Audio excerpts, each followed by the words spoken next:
ක්‍රමක්‍රමයෙන් වෙනත් ආගම්වල බලපෑම් යටතේ ඒ ආගම්වල උවමනා යටතේ මුලින් තහඩු බෙදලා බැලුවා. පස්සේ වෙනත් සුව කිරීමේ මෙහෙයන් ගෙනාවා. තව ක්‍රම වලට බැරි තැන මොකද කළේ? සිවුරක් දාලා එව්වා. සිවුරක් දාලා එව්වන් පස්සේ අරිහතුන් වහන්සේලා නිකන් නෙමෙයි අමුතු හතු జాතියක්. අරිහතු. අපේ අය මොකද වෙන්නේ? හතු කන්න ගියා. ගියාට පස්සේ නායක හාමුදුරනේ එතන තියෙනවා ඔය අනිත් ආගම්වල සුව කිරීමේ මෙහෙය වගේම අමනුෂ්‍යයන්ගේ යම් දේවල් දාලා කලවම් කරලා හදාගත්ත මොනවාද? කල්ක ගුලි ಜಾති. ඒවා වතුර එකට දාලා මුලින්ම දෙන වතුර වීදුරුවක්. අර අම්මත් කියනවා ස්වාමීන් වහන්සේ ඇත්තටම මටත් දුන්නා. ඒතර මම මේ කතාව කියනකොට ඒ අම්මා ඒ ගුලිය කාලා. කියනවා එතෙන්ට ගියපු බහුතරයක් කට්ටියට යක්කු ඇවිස්සෙනවලු. දැන් අපේ උපාසකම්මල යන්නේ මොකටද? බණ අහන්න නෙවෙයි යන්නේ, තියෙන යක්කු හොඳ කරගන්න. මල පෙරේත දෝෂ අයින් කරගන්න. වත්තේ හතරමයි මේ දෝෂ අයින් කරගන්න. ගියාට පස්සේ එතනින් දෙනවා මොකද්ද?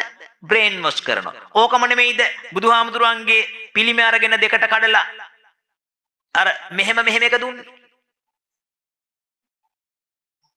ඒකම තමයි. ඒස කරුණා කරලා මතක තියාගන්න. විවිධ වේශෙන් ආවට මගේ සිංහල බෞද්ධ අම්මලා තව එකක්. බුදුහාමුදුරුවෝ ලංකාවේ ඉපදුනා නම්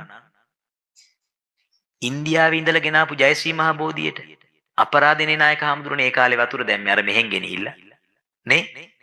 ඕක අපවත් කරගන්න ඒක නැති කරන්න ගහන ප්ලෑන් ටිකට සිංහල බෞද්ධයෝම මොකද වෙලා තියෙන්නේ? මෝඩකමට අහු වෙනවා. දැන් ඔයා හිතන්නකො ඕගොල්ලෝ තාම ජයශ්‍රී මහ බෝධිය වඳින්න යනවා.